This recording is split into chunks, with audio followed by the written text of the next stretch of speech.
Hi, welcome. It just popped up here. Well, here we are. It's Sunday, November 30th, and I think he did this because I don't have a co-pilot's chair in here anymore for him to sit on, and he's been a very needy baby, this jelly bean.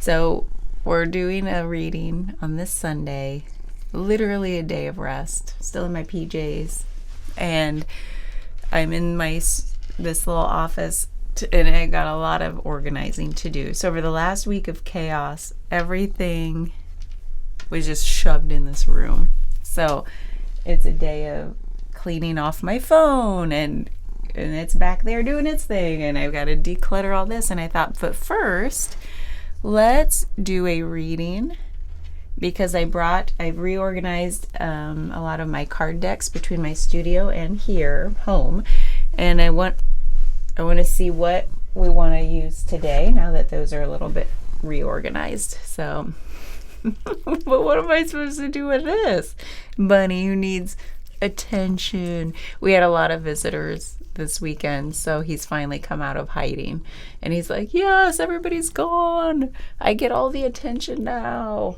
Okay, so we'll see. I can't put him down. Hold on, I gotta pause this.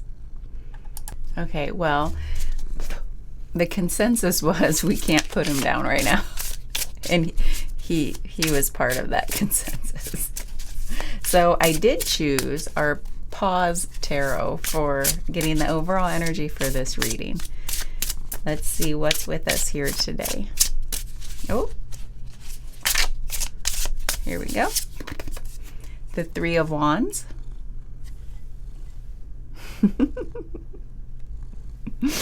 Crossed by the Ten of Pentacles.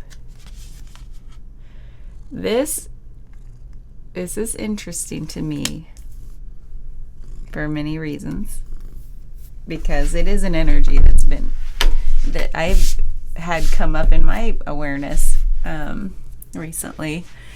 This, oh my God, you're so furry. You should be keeping your fur on you in winter, not letting it go. I swear. So the Three of Wands is an energy. First of all, I have to say wand energy versus pentacle energy. So fire versus earth energy. And I say versus because that's what we're doing here, is setting these up as how do they tug of war with each other? How are they contrasting?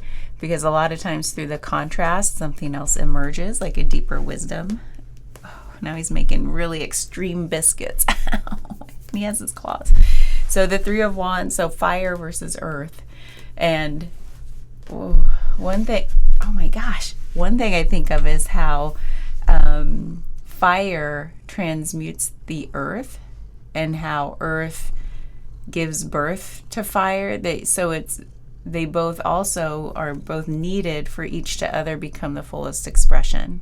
So I think that must be important here, because I haven't really thought about that before in a reading, not like that. This Three of Wands being, I am inspired to look out and say, where do I go from here? There's got to be something more in my life, to this existence. You can scale it up or down in your life, however you feel it. But there's something there's like a seeking energy to go forth, to go further. Doesn't necessarily mean like adventuring. It doesn't necessarily mean like physically traveling, but it could for you. But there's this energy of, I am inspired, that fire energy, to go beyond where I've been before, either physically, spiritually, mentally, emotionally, all the things. But it's an inspired energy, like there's a flame that's been lit to say, what else could exist other than what I have known up to this point? And then it's crossed by the Ten of Pentacles, which is an energy of comfort and abundance and like enjoyment and gratitude. So all of those things in the crossing energy is kind of interesting. How might that be one of our fundamental desires, and how can it be at odds with, but there's got to be more, right? There's got to be something that's missing from, like, there's some maybe void I feel compelled to fill.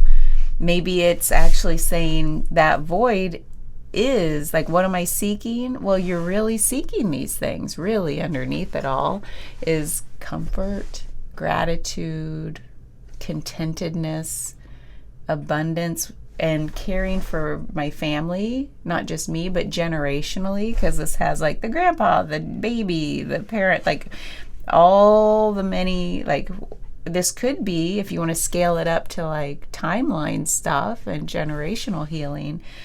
And what am I doing? I feel called to go beyond on behalf of the generations that have come before me. Each one has like pushed the envelope so far, and now here I am. Where am I to go next to keep this family history, the themes of my family line going, or put an end to some theme in my family that needs to come to an end, and now what do I put in its place? Because there's also an element of like, after the tower crumbles, there's an open landscape here of like, what do I get to build with this? What's our new landscape look like? And there is some generational stuff here. So this feels like it could be, if you want to scale it up to that big level, that's here. And if you want to scale it down to just, how do I maybe marry up what I desire and what's also good for my community, my family? You know, how can I they don't have to be at odds. They can actually be one and the same. So there could be a lot here. So what I want to do is get a few more cards to really build out this storyline and see exactly what flavor of this or what scale we're maybe being called to look at. Okay. There's fur everywhere. Okay. Two of Swords. Interesting. There is that tug of war, the balance with the twos. It's calling us into balance in some way. This is maybe between mind and intuition, and it's asking us to go into the intuition. But let's see what else. We have the Five of Wands. This is the Five of Wands is like, but here's what I want. And everybody wants different things. And it's like, well, here's my idea. And look at this. Isn't it great? And what are we being called to look at there? Because that's like, once you have that, there's the Five of Wands, and it might be friendly rivalry. There is an element of conflict here. But we'll clarify what kind of conflict. And then we have the Queen of Swords. This is one of what clarity are we seeking? Because the swords are mind energy, queens are water energy. So there's heart. There's almost like a mind thing getting in the way of the heart thing, but it's not all bad. It's calling us into discernment. So this is a big reading. Discernment is here in every single card. And then let's get one from the bottom of the deck. We have the Seven of Wands. A lot of wand energy showing up between 3, 5, 7. I like all the odd numbers. It's a progression, isn't it? This is one of protecting your peace. So there's something about discernment, protecting your peace, going inside for that discernment, for that intuition, tuning out the noise, protecting your peace in this story. Oh, this to me is fascinating. What are you dealing with in your life that's calling you into a place of protecting your peace to be able to discern your way forward? I know that's a broad theme, and I could probably think of 1,000 places in my life where I could apply that. But what is the one ultimately, what's top of mind for you? What's the one that's like, yes, that's what it's about? Because we're about to get some clarifications. Okay, what deck do we want to use to clarify? How's about sees we do the Wild Unknown Tarot. And first of all, since we're here at the overall, let's just go this way. Let's do the overall, the energy of conflict right here with us today, and then where we're going, what we're going to uncover along that journey. So, Seven of Wands. We have the Two of Swords again. So hello, confirmation right out of the gate. We have the Six of Wands. We have more wands. Oh, interesting. And then the Mother of Pentacles, which is the Queen of Pentacles. So there's more of that. It's like something's calling us to ground that mind energy down into our reality. So right here at the heart of the so Seven of Wands is about protecting our peace. And it's also about clarifying kind of the highest level here of this whole reading. The Six of Wands right here at the heart of the reading is one of success and recognition. But it's more about feeling successful, right? And it's not necessarily about, I just want to be recognized, because that calls it into question. Like, be careful of where it's all for appearances with this whole, well, look at mine, look what I have, or look what I'm doing, or look what I want to do. So it's calling that into balance. So just be aware of that. But this is more about, where do I feel like I'm on the right path? I'm using the right vehicle on my right part of the path. Where do I feel aligned? Because to me, that is the flavor of success. Success here. And recognition is not from the outside, but from the inside. Being able to recognize I'm on my right path and I'm in the right vehicle going the right speed. Like, it's all like, does everything feel right? There's my air quotes for the day, to me. Because that's about protecting, you're tuning out the outside. Okay, so this is all about going inside. There's still the Two of Swords here is one about the balance of bringing mind energy, settling it, because it's usually like, go, go, go, and like criticism and, looking outside to get clarification. It's usually not about them, but the Two of Swords is about using that to go inward. And this person is usually blindfolded with the Two of Swords, right? There's that third eye energy showing up here is what's really being called for, which is your intuitive inner knowing, okay? And then the Mother of Pentacles, Queen of Pentacles, is about nurturing something to its fullest expression that it could be. And it's in the quietude. It's in the groundedness. The Pentacle energy is one of like practicality too.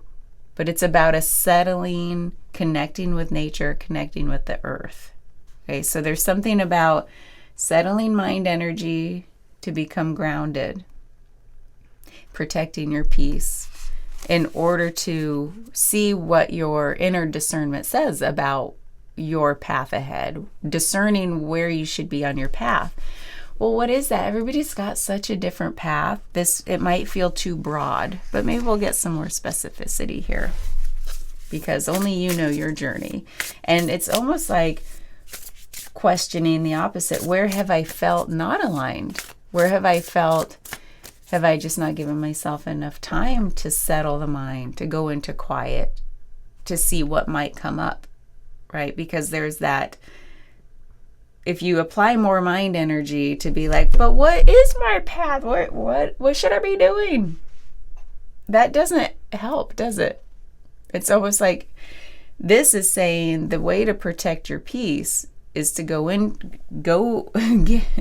to ground. And what does that mean to you? Spend more time in nature, spend more time with quiet, maybe read, maybe turn off the TV, turn off outside distractions. Don't watch the news, read the news. I don't know, whatever that means to you.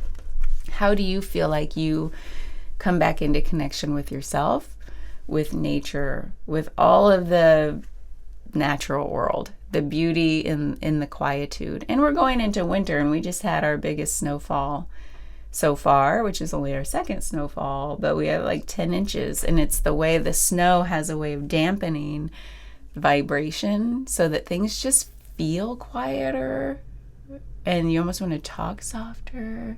So maybe this season will be good for that, for this story. So the Three of Wands crossed by the Ten of Pentacles. What is this tug of war between the inspired outward seeking of like, what else, what can now exist here? In the quiet, the landscape is now clean in that quietude, with the undercurrent of contentedness, abundance. For an abundance, to me, that word is so loaded, but it's almost like the fullness, like back to the Queen of Pentacles.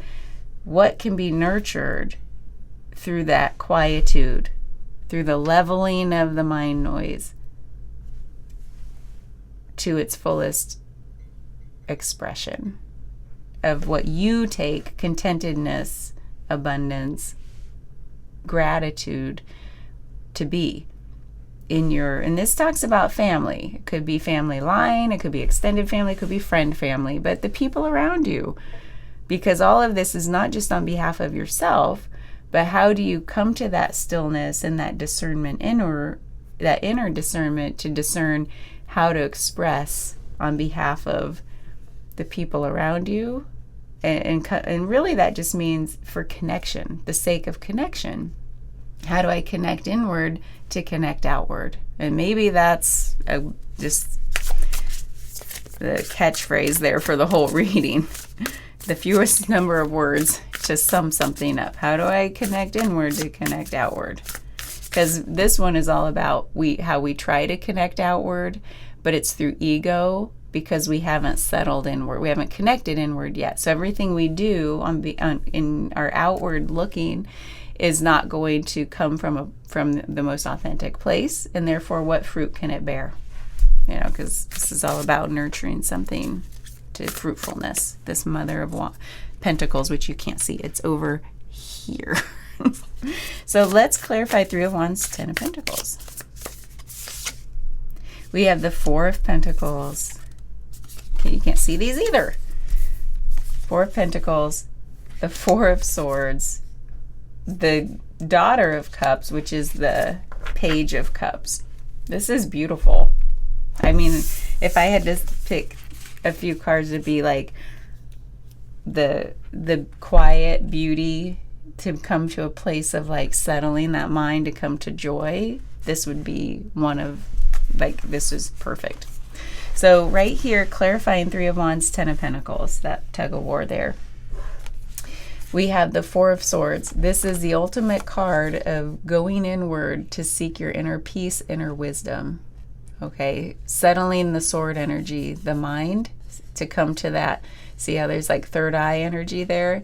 To the inner knowing. And it might be connecting with your higher self, saying, what does my truest self desire? Not with thoughts, but with feeling and intuitive knowing. It's like tapping into that intuitive knowing that the Two of Swords points to what's needed in order to settle the swords of the Two of Swords. The fours are of self-care. This self-care is showing up here. Then we have, well, what's that kind of flavor that's being called to look at through the Four of Swords? What kind of self-inquiry? What are we really calling into question? It feels like when we have the Four of Pentacles being one of questioning, well, what is my sense of security and safety and well-being, and how am I grounding? What makes me feel secure in all parts of life? What makes me feel like there's no threat here? So whatever that means to you, is it where I can have alone time? Is it where I can have connection time? Is it some balance of the two? You know, because I think about inner and outer. There's like going inner, how do I connect with self to connect outward? In that, where do I find safety and security? Groundedness, earthiness, you know, that kind of way that only nature can make you feel. How do I feel settled? That's another way to think of the Four of Pentacles. What makes me feel settled? And it's a feeling.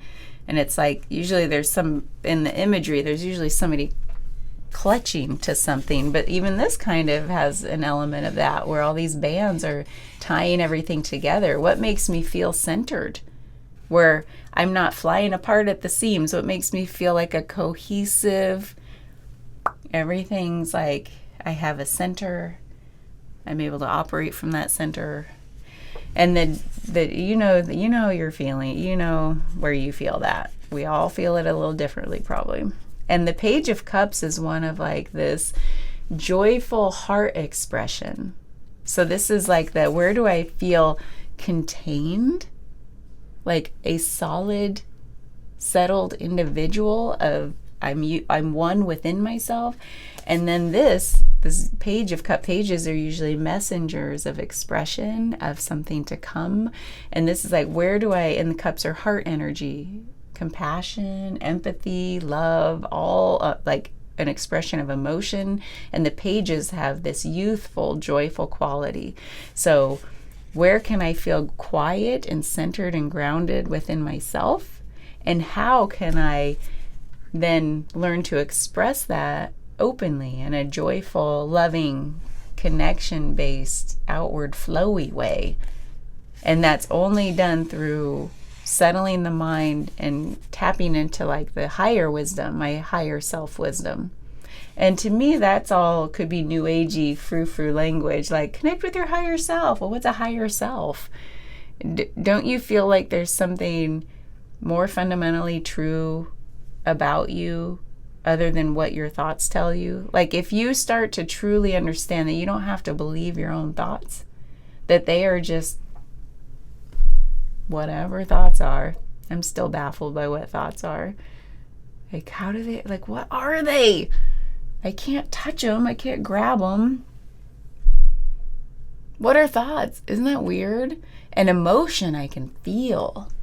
I feel the vibration of emotion. I feel the gut wrench. I feel like, there's some tangible quality to that in a way. But thoughts, I'm like, what the hell are you? Get out of here. They're useful till they're not. So this is like tapping into that higher self. So beyond the mind, it's the third eye, it's the connection with our higher spirit. Well, what is if you believe that there's something beyond the physical realm, beyond our physical self? There's something deeper. If you think of thoughts, well, what is the one observing those thoughts? Because I am not my thoughts. There's something that says, hey, that's a thought. And once you realize you, the real you, can be there going, thought. If you are from the outside of your thoughts, looking at thoughts, that means you are not your thoughts. You are not the thought because you're outside of it saying, hey, that's a thought. And to me, that's one of the biggest first openings someone can have. Awakenings, whatever you want to call it, is like, whoa, I don't have to believe everyone. I don't have to identify with. I don't have to think I am that thought. I am the bad person that thought points to. That's not real. No, I'm back here as like a spirit self going, whoa, I've created some distance. Now I can see the mind doing mind stuff. I am not my mind. That song just went through my head. Whatever that song is. The Pixies song. Anyway. So that, to me, that's what this is saying, is like, how do I protect my peace? It's connecting with your higher self to realize creating separation from the chaos of the mind helps you realize, well, there's something beyond thought that points to the real me, the settled, quiet me, the field of awareness, right? My consciousness, whatever word that's still so loaded that you connect with, use that.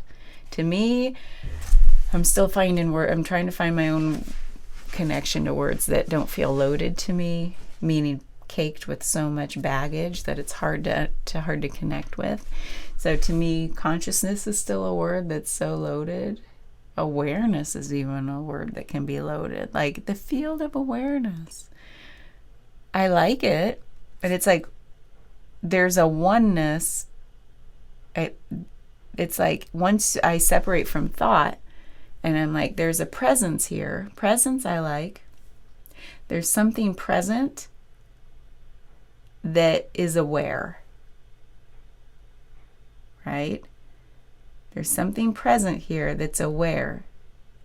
And then it's like, well, what does that presence feel about expressing itself as the human self? Where does that human right now feel secure and grounded? What does it take for that awareness to become the more primary presence here versus thought? Do I need to be in nature? Do I need to be in the quiet? Do I need to be around people? I don't know. Everybody's different. And then how can I start to express from that place of presence versus thought? Because when I personally express only from thought, I go home and I'm like, oh shit, I shouldn't have said 99% of what I said, because that's not who I really am. That's just a performance. That's just personality, right? So anyway, I just wanted to noodle on that a little bit to help connect deeper to the flavor of these cards, like what's coming out. So you feel into that where you see fit. Okay, let's go. Two of Swords. I kind of just want to get, so there's, where do we go from here? What I'm curious about is, this is a solo journey, like all this stuff is. We're just getting the flavors out. So there's that coming into like protecting your peace means finding where you can feel into your own deeper presence, awareness, conscious beingness, not doingness, beingness, in order to come to some discernment. And here it's about intuition, weighing the balance between like where I'm inspired, like what is this looking out, like quieting the outward. What is that open landscape where I can now bring something into being from that place of pure being? Meaning I'm not just going to create from thoughts. I'm going to create from my deepest inner knowing from here on out. And it's going to be on behalf of connection with the people I love. So what am I going to create out of love? So there's that balance of like settling the mind so that I'm not just creating my reality out of thought, creating it from a deeper place, which is more authentically aligned, right? You've probably felt that when you're in flow of doing what you love. It's coming from that pure place within you, not just mind stuff. Every artist says their mind just quiets, right? Or they're channeling something, the muse, whatever, right? It's all not of mind. So let's think about it that way too. Five of Wands, where's that ego really jumping out in front? And how do we recognize that when we start to bubble back up into thought and like doership? Because it says, no, be aware of that in order to come to the discernment. And there's an element of like trust here, and trusting your own deeper presence, that's your true North Star. So now what I'm really curious about, because that word trust came up, and that it's not just about discerning logically, and practically. It's about trusting what your own deeper inner voice is telling you. So tell me let's sum this up. What do we need to learn about that trust? Well, we have the World. You can see those a little bit, can't you? The World.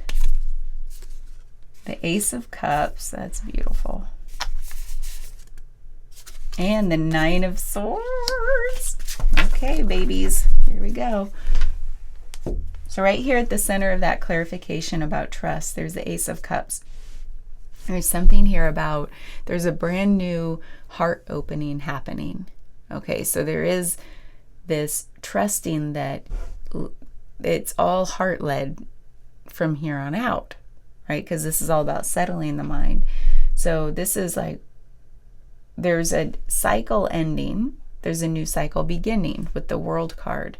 So this is like, when you get the World, it's like some culmination or completion is happening, a chapter is closing, a cycle is ending, and then you get an ace, which is a brand new start to something, the aces, and it's usually divinely inspired, meaning once you've connected with your higher self, it's all heart-based energy from here.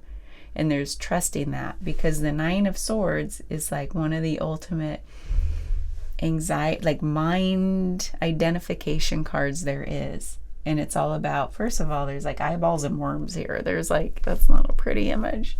It's like the stuff of nightmares. So it's like the ultimate stress, anxiety, worry card. It's all the mind stuff. It's telling you that's the cycle that's ending, right? This is the cycle that's we're settling all of that, and we're seeing through the illusion is what this is. Because the Nine of Swords usually says there's like the illusion of the mind. That's all illusion. If we just open our eyes, because they're like Two of Swords, they're always like blindfolded. We just open that, take our eyes, like open your eyes figuratively to see through the illusion of the mind. Because the comfort, that's the element of the nine of Swords. The comfort's here. It's already around us. It's already for us to tap into. So by going inward to like, what is my real presence really saying to me? Who am I really? That's the stuff of comfort. That's the stuff of truth. That's the stuff we can trust and rely on. That is our North Star. It won't lead us astray. So do you feel like you're really a person, like, I'm really a good person underneath it all? Yeah, aren't we all? Aren't we? When we let the mind get out of the way, like, and trust that this heart energy is there to be expressed underneath all of that mind stuff, whatever your mind stuff is doing. And I feel like I have personally, and I ran into a client recently, and I feel like all of us have something, right?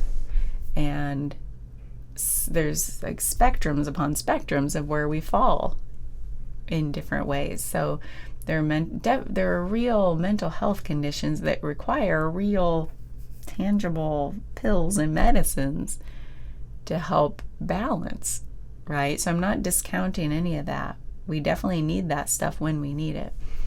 And then there's also the way that the mind can make us feel.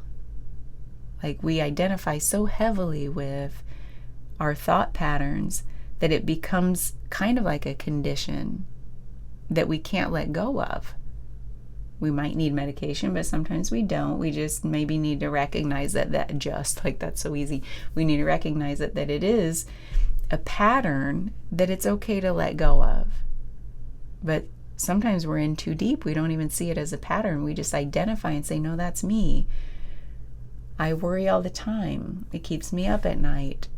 I can't stop I have so many clients that say they lay down to bed and they can't turn their mind off, right? So they pick up their phone and scroll until they finally fall asleep, So there's no shame in that. It's like whatever we can do to make the mind but the irony is that doing that is what keeps the mind going, right?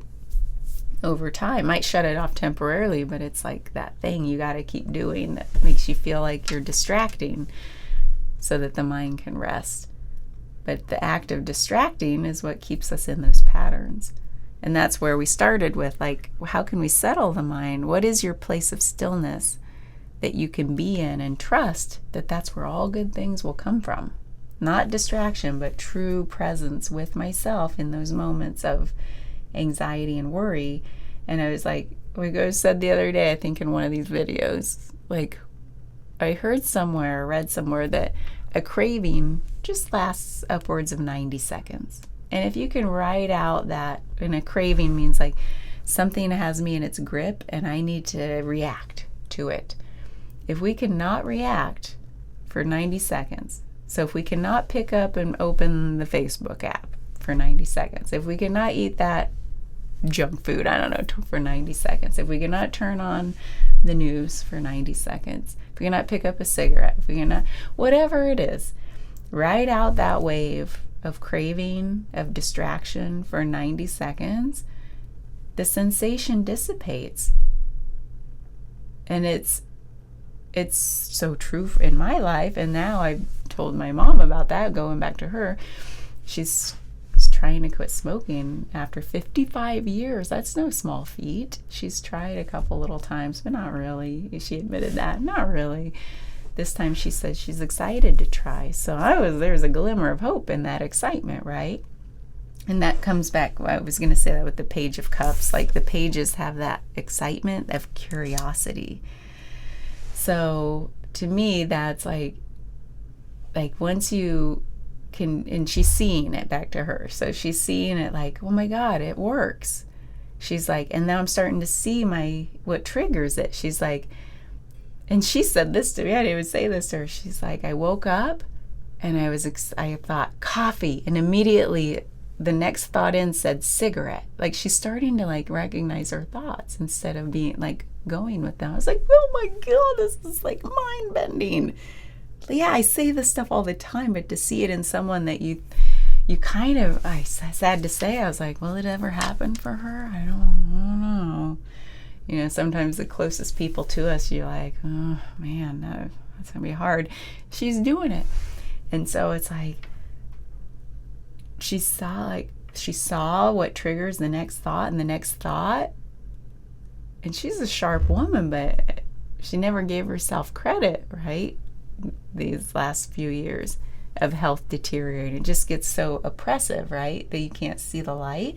Now she's like opening up and seeing like, oh my God, thoughts trigger other thoughts, and I don't have to jump at them and react. And so I was like, yeah, it's even better. Like, get up and walk around with your walker for 90 seconds. Double whammy. You don't put a cigarette in your mouth and you get more movement.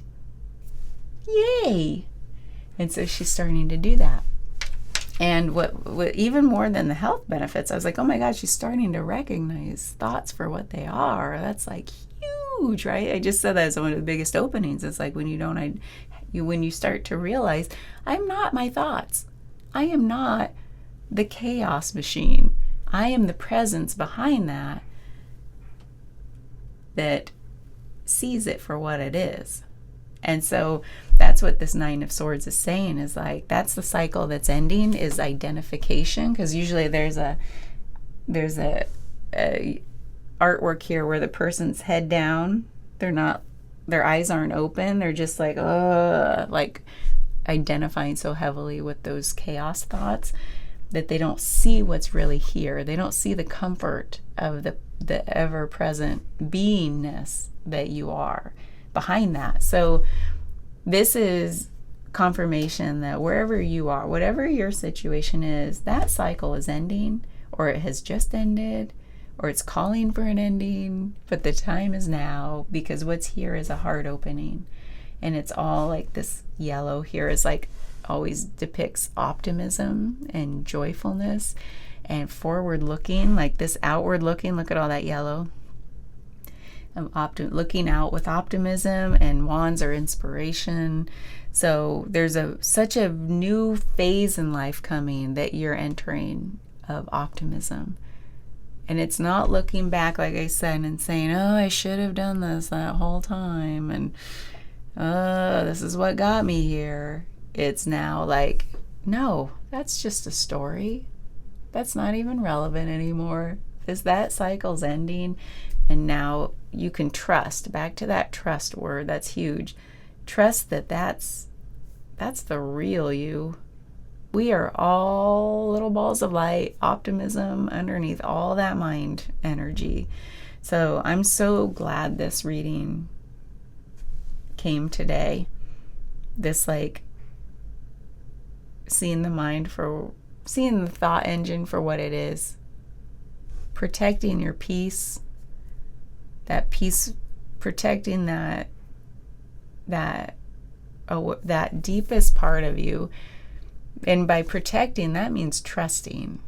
To me, those are one and the same. Like, there's no need for protection when you trust, and because it builds such a confidence that it doesn't need protection, like a tool that's only needed till it's outlasted its usefulness. Protect it in the short term.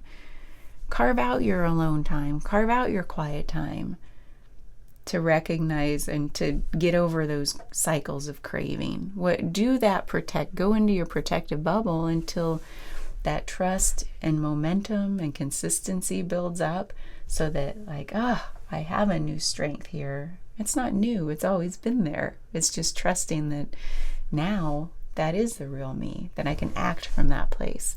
So all of that is here, and there's only optimism from here on out, right? Because we've seen things for what they are, and we can be like, oh, you again. I see what you're doing. Oh well, accept it for what it is and move forward. So I don't know what we'll call this, but you'll see it when it pops up. Thank you for being here. Best of luck. Bye. I can't seem to turn this off.